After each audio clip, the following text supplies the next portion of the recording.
This clip is brought to you by SaveWithConrad.com.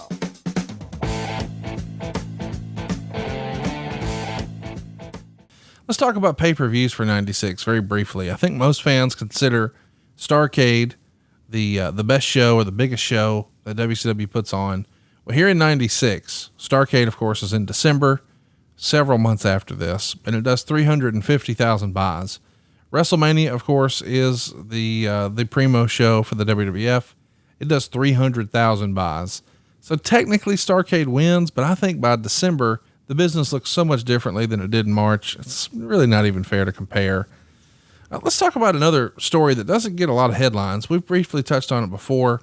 Davey Boy Smith is on trial for 8 days on charges of aggravated assault. This is all coming from a 1993 fight in a bar where Davey Boy was accused of causing permanent brain damage to a 22-year-old who was flirting with his wife. This is a big story in Canada, especially after Davey Boy testified on the stand that wrestling was fake. Quote, "Every single thing in wrestling is a fake," he said from the witness box while defending himself against this aggravated assault trial. What do you remember about Davey Boy's situation here? Not a lot. It was an unfortunate situation in that you get in a fight and you win the fight, and because you're a professional athlete and famous and have money, people are going to come after you. You know what, Conrad? I could really get on my soapbox here, but I won't, just in general about what I think is wrong with the world and the country right now. Well, I'm glad you're not, because JR would. Let's recap the setting this day. You know what's wrong with the country right now, Conrad? July 25th, 1993. People don't, it's like kids growing up. None of them have ever gone back behind the Minimax and had a goddamn fight. Okay. Nobody's ever been punched in the fucking mouth. And I think if more kids growing up got punched in the mouth, then they would have a little more respect and you'd have a different world. So I just want to recap. I want to make sure all the news sites are reporting and quoting you accurately. Bruce Prichard is on the record saying, "Punch your kids in the face. It'll fix the world." No, not us. Oh, well, you said other kids need to fight amongst themselves. All right. Kids, punch each other in the face. It'll fix the world. If you got a dispute, goddamn, don't go to hire a therapist at $800 a goddamn hour. Just punch each other in the face real hard. Punch each other in the face until somebody can't take the punch anymore. They submit, you shake hands, you move on. I don't know that that's really a good plan. Worked for me. I can tell. 3-time karate black belt Hall of Famer. Working on 4. With fake. That reminds me, I got to make that call and find out where that 4th fucking goddamn induction is. July 25th, 1993. Cody Light is a 22-year-old and they're at the Back Alley Bar in South Calgary. Davey Boy's with his wife, and he says he's had about 4 beers. I suggest that's probably a little more than that. And he goes to the dance floor around 1:20 to tell his wife it's time to leave for the evening.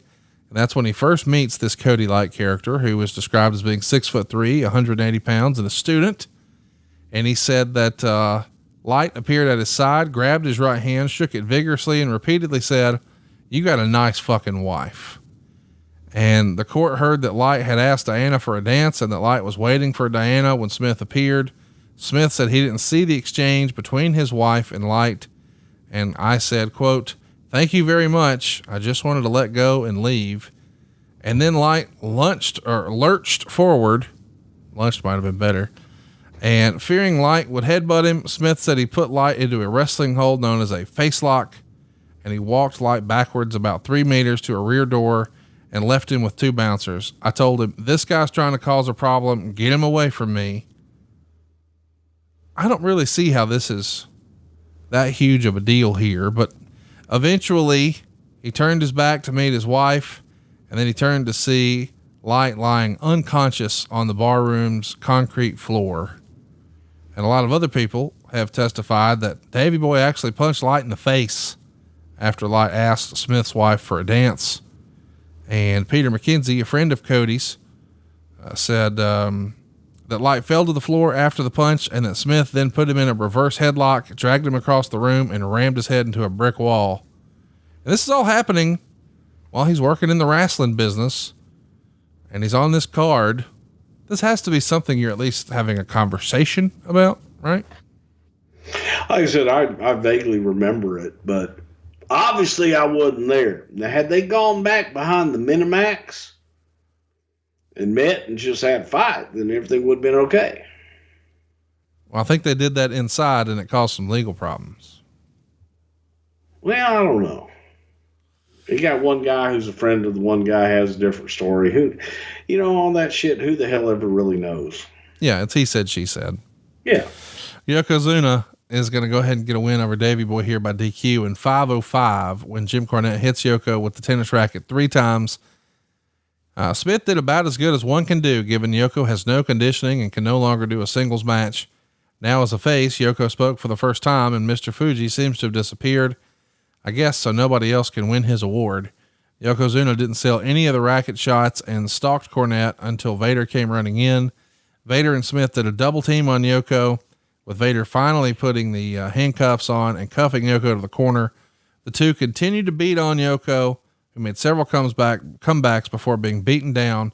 And then all the agents, including for the first time on a pay-per-view, the former George Steele, came out, and the noted Clarence Mason ran in to break things up.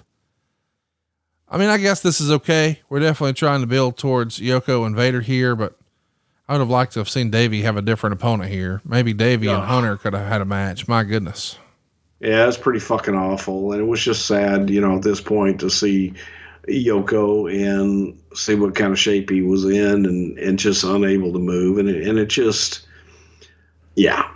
I mean, you can work around and do as much as you want to do all around him, but it still was painful to watch. What do you think in hindsight? If Yoko could have dropped the weight, would he have been a big baby face? Would that have worked? I think, yeah. I mean, if you could have got the Yoko of old, without a doubt, the Yoko of old could have been a hell of a baby face for the company.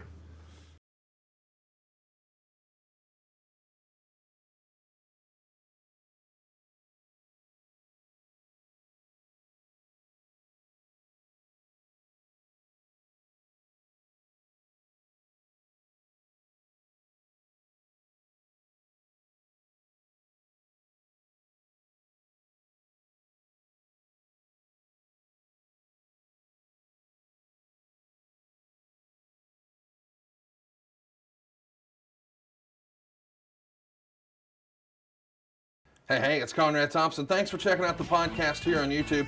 Be sure to hit the subscribe button and the notifications bell so you get a notice anytime we upload some new content. And go save yourself some money right now. If you're in a 30-year loan or you have credit card debt, it's not a matter of if I can save you money. It's a matter of how much. Find out right now for free at SaveWithConrad.com.